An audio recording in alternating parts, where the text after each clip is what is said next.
Hello Idol! Isa ka rin ba sa content creator na nawawalan na ng gana na mag-content or gumawa ng iyong content?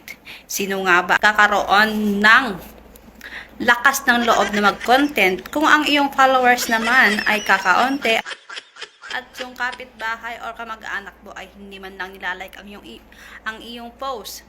Kaya, ang nire-recommend ko sa iyo kaibigan, ay gumawa ka ng iyong page. Huwag yung personal profile mo ang iyong i-open ng dashboard mo. Much better na gumawa kayo ng page nyo para doon kayo mag-content. Ika nga nila, much better yung strangers dahil sila talaga yung susuporta sa inyo, hindi yung kapitbahay nyo or kamag-anak nyo. Saka ka lang susuportahan ng iyong kamag-anak or kapamilya mo kapag alam nilang may improvement ka na. Huwag mo munang ikumpara yung sarili mo kay Wamus Cruz, kay Cherry White. Hayaan mo muna yung sarili mong mag-grow.